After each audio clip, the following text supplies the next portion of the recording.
അസ്സലാമലൈക്കും. അപ്പോൾ ഇന്നൊരു സ്വീറ്റ് റെസിപ്പിയാണ് കാണിക്കുന്നത്. ഉമ്മ അലി അല്ലെങ്കിൽ ബ്രെഡ് പുഡിംഗ് എന്നൊക്കെ പറയാം. അപ്പോൾ അതിനായിട്ട് ഇതുപോലെ ബ്രെഡ് ക്യൂബ്സായി കട്ട് ചെയ്തെടുത്തിട്ടുണ്ട്. ഇനി ഇതൊന്ന് ടോസ്റ്റ് ചെയ്തെടുക്കണം. അതിനായിട്ട് ഒരു പാനിൽ കുറച്ച് ബട്ടർ ഒഴിച്ചിട്ട് നമുക്ക് രണ്ട് വശവും നന്നായിട്ടൊന്ന് മൊരിയിച്ചെടുക്കണം. അപ്പോൾ ഇത് ഓപ്ഷനിലാണ്, നമുക്ക് പ്ലെയിൻ ആയിട്ടുള്ള ബ്രെഡും വേണമെങ്കിൽ ചെയ്യാം. പക്ഷെ ഒന്നുകൂടി ടേസ്റ്റി ആയിരിക്കുക ഇതുപോലെ ടോസ്റ്റ് ചെയ്ത ബ്രെഡാണ്. അപ്പോൾ രണ്ട് വശവും ഇതുപോലെ നമുക്കൊന്ന് ക്രിസ്പി ആക്കി എടുക്കണം. ഇനി ഇതിലേക്ക് വേണ്ട മിൽക്ക് മിക്സും തയ്യാറാക്കാം. അപ്പോൾ അതിനായിട്ട് 2 കപ്പ് പാലിലേക്ക് 3 ടേബിൾ സ്പൂൺ ഷുഗർ, ഇതൊരു ഏലക്കായും ചെറിയ പീസ് പട്ടയും മിക്സ് ചെയ്ത് പൊടിച്ചതാണ്. പിന്നെ ഇതിലേക്ക് 1/2 കപ്പ് കണ്ടൻസ്ഡ് മിൽക്കാണ് ആഡ് ചെയ്ത് കൊടുക്കുന്നത്. അതുകൂടെ ആഡ് ചെയ്തിട്ട് നന്നായിട്ട് മിക്സ് ചെയ്ത് കൊടുക്കാം. പിന്നെ ഇതിലേക്ക് 1/2 ടീസ്പൂൺ വാനില എസൻസ് ആണ് ആഡ് ചെയ്തിട്ടുള്ളത്. അതുകൂടെ മിക്സ് ചെയ്തിട്ട് നമുക്കൊരു 2-3 മിനിറ്റ് ഒന്ന് ബോയിൽ ചെയ്തെടുക്കണം. ഇനി ഇതെങ്ങനെ നമുക്ക് സെറ്റ് ചെയ്യാമെന്ന് നോക്കാം. അപ്പോൾ അതിനായിട്ട് കുറച്ച് ഡ്രൈ ഫ്രൂട്ട്സ്, ഡെസിക്കേറ്റഡ് കോക്കനട്ടൊക്കെ എടുത്തിട്ടുണ്ട്. അപ്പോൾ ആദ്യം ബ്രെഡ് സ്ലൈസസ് ഇതുപോലെ വെച്ച് കൊടുക്കാം. എല്ലാ ഭാഗത്തേക്കും വെച്ച് കൊടുക്കാം. അപ്പം എല്ലാ ഭാഗത്തും കവറാകുന്ന രീതിയിൽ ഇങ്ങനെ വെച്ച് കൊടുക്കാം. എന്നിട്ട് നന്നായിട്ട് പ്രസ് ചെയ്ത് കൊടുക്കാം.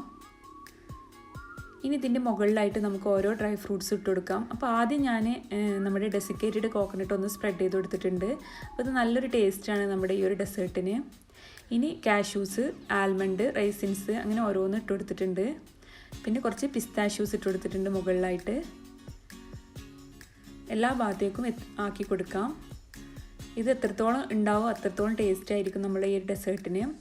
ഇനി നമ്മൾ തയ്യാറാക്കി വെച്ചിട്ടുള്ള ആ മിൽക്ക് മിക്സ് ഒഴിച്ചു കൊടുക്കാം. എല്ലാ ഭാഗത്തേക്കും ആവുന്ന രീതിയിൽ നന്നായിട്ട് സോക്കായിട്ട് കിടക്കണം നമ്മുടെ ഈ ബ്രെഡ്. അപ്പോൾ നന്നായിട്ട് ഒഴിച്ചു കൊടുത്തിട്ട് നമ്മൾ ലെവൽ ചെയ്ത് കൊടുക്കാം. ഒന്ന് പ്രസ് ചെയ്തിട്ട് ഒരു 10 മിനിറ്റ് മാറ്റി വെക്കാം ഇതുപോലെ ചെയ്തിട്ട്. ഇനി ഇതിലേക്ക് വേണ്ട ഒരു ക്രീം നമുക്ക് തയ്യാറാക്കാം. അപ്പോൾ അതിനായിട്ട് ഒരു ബൗളിലേക്ക് 2 കപ്പ് വിപ്പിംഗ് ക്രീം ആഡ് ചെയ്ത് കൊടുക്കാം. പിന്നെ ഇതിലേക്ക് കുറച്ച് കണ്ടൻസ്ഡ് മിൽക്ക് ആഡ് ചെയ്ത് കൊടുക്കാം. ഒരു 1/4 കപ്പ് വരെ ആഡ് ചെയ്ത് കൊടുക്കാം. പിന്നെ നമ്മൾ നേരത്തെ പൊടിച്ച് വെച്ച് ബാക്കിയുള്ള ഷുഗറും ആഡ് ചെയ്ത് കൊടുത്തിട്ടുണ്ട്. എന്നിട്ട് നന്നായിട്ടൊന്ന് മിക്സ് ചെയ്ത് കൊടുക്കാം. ഈ ഒരു മിക്സ് നമ്മുടെ ഈ ഒരു ഡെസേർട്ടിൻ്റെ മുകളിലായിട്ട് ഒഴിച്ചു കൊടുക്കാം. എല്ലാ ഭാഗത്തേക്കും എത്തുന്ന രീതിയിൽ നന്നായിട്ടൊന്ന് കവർ ചെയ്ത് കൊടുക്കാം. അപ്പോൾ നമ്മുടെ ബ്രെഡ് നന്നായിട്ടൊന്ന് സോക്കാവും. നല്ലൊരു ടേസ്റ്റി ആയിരിക്കും ഈ ഒരു മിൽക്കും നമ്മുടെ ഈ ഒരു ക്രീമും നട്ട്സും എല്ലാം കൂടെ വരുമ്പോൾ. എന്നിട്ട് നന്നായിട്ടൊന്ന് ലെവൽ ചെയ്തിട്ട് മുകളിലായിട്ട് നമ്മൾ നേരത്തെ ചെയ്ത പോലെ തന്നെ ഡെസിക്കേറ്റഡ് കോക്കനട്ട്, എല്ലാ ഡ്രൈ ഫ്രൂട്ട്സും ഇട്ട് കൊടുക്കാം. പിസ്താഷ്യൂസ്, റൈസിൻസ്, ആൽമണ്ട്, നട്ട്സ് എല്ലാം ഇട്ട് കൊടുക്കാം. എന്നിട്ട് ഈ ഒരു ടൈമിൽ തന്നെ നമുക്കൊരു പ്രീ ഹീറ്റ് ചെയ്യാൻ വെക്കാം. ഓവൺ ഒരു 10 മിനിറ്റ്സ് പ്രീ ഹീറ്റ് ചെയ്ത് വെക്കണം. എന്നിട്ട് അതിൽ ഒരു 150 ഡിഗ്രിയിൽ ഒരു 10 to 15 മിനിറ്റ്സ് ബേക്ക് ചെയ്യാം. അപ്പോൾ ഒരു ബ്രെഡിൻ്റെ ഒരു കളർ ചേഞ്ച് വരുമ്പോൾ നമുക്ക് എടുക്കാം. ഇത് നമുക്ക് ചൂടോടെ സെർവ് ചെയ്യാം, തണുപ്പിച്ചിട്ടും സെർവ് ചെയ്യാം. അപ്പോൾ നമ്മളിവിടെ തണുപ്പിച്ചിട്ടാണ് സെർവ് ചെയ്തിട്ടുള്ളത്.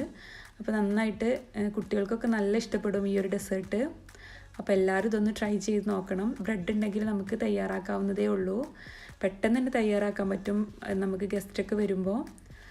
അപ്പോൾ നമ്മുടെ ഡെസേർട്ട് ഇവിടെ റെഡി ആയിട്ടുണ്ട്. നല്ല ടേസ്റ്റിയാണിത്. എല്ലാവരും ഇതൊന്ന് ട്രൈ ചെയ്ത് നോക്കണം. എന്നിട്ട് ഫീഡ്ബാക്ക് അറിയിക്കണം.